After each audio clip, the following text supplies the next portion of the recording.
안녕하세요. 멋진 아재입니다. 청와대 경제팀이 경질됐습니다. 확 바뀐 거죠. 경제수석과 일자리 수석을 문책성 인사로 바꿨습니다.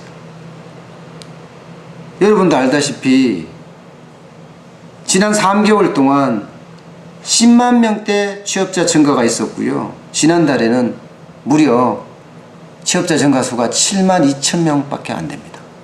작년 대비 5분의 1로 푹 떨어진 거죠. 그야말로 고용 대란이 아니라 고용 쇼크가 온 거예요. 게다가 저소득층, 특히 그 1분위 소득이 감소를 했습니다. 1분위, 2분위, 3분위, 4분위, 5분위까지 있는데 5분위는 오히려 늘어났습니다. 결국 문재인 정부가 추진해왔던 일자리, 소득 모두 이런 거죠. 그러니 문책성 인사를 할 수밖에요. 그렇게 새로 경제수석에 지명된 분은 윤종원 신임 경제수석입니다. 윤종원 수석은 재무부에서 일을 시작했어요. 기재부에서 경제정책국장, 청와대 경제금융비서관, 국제통화기금의 상임이사를 지냈습니다.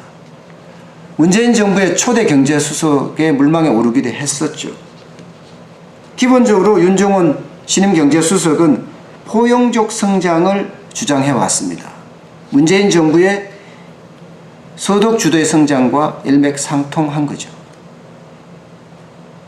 정통 관료 출신이니까 뭔가 새로움보다는 기존을 더 단단히 다지지 않을까, 그것도 정통으로 그렇게 기대를 해봅니다.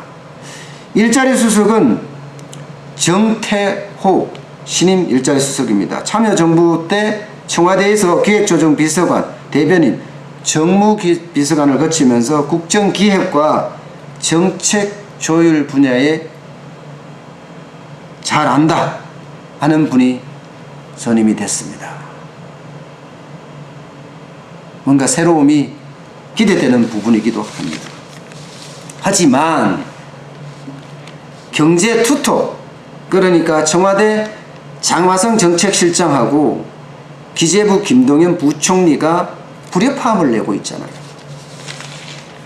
이 부분에 대해서 조정된 게 아무것도 없어요. 그러면 윤종원 수석이나 정태호 신임 수석이 조정을 할 수 있을까? 글쎄요. 조정이 쉽지는 않습니다. 기본적으로 최저임금 인상을 두고 장화성 청와대 정책실장은 일자리나 소득에 영향을 주지 않았다 이 입장이고, 김동연 경제부총리 줬다 이런 입장이기 때문에 완전히 상반됐잖아요. 엇박자잖아요. 완전히 상반됐어요. 상반된 것을 같이 만들어낼 수 있을까? 조정할 수 있을까? 쉽지 않습니다.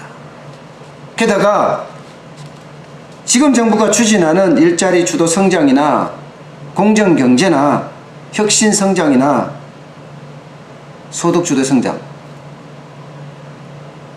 일자리 중심 경제 만만치 않습니다. 4대 경제정책. 세계시장이요? 호락호락하지 않죠. 지금 세계시장은요, 미국과 중국의 전쟁에서 미국과 EU, 미국과 그 외에 나머지 전 세계 국가가 대립하고 서로 보호하고 서로 각자가 말입니다. 과연 이 상황을 이겨낼 수 있을까요? 제가 늘 말씀드렸습니다. 팀 코리아를 만들어서 극복해야 된다. 국내뿐만 아니라 국제 문제까지 팀 코리아를 만들어서 극복하는 방법 외에는 다른 방법이 없다고 누차 말씀을 드렸습니다. 뭔가 신임 경제수석과 일자리 수석은 국내뿐만 아니라 해외까지 시장을 보면서 팀 코리아를 꾸려서 대한민국이 다시 성장할 수 있는, 경기가 활성화될 수 있는 그런 방안을 찾았으면 좋겠습니다. 오늘 여기까지 하겠습니다. 고맙습니다.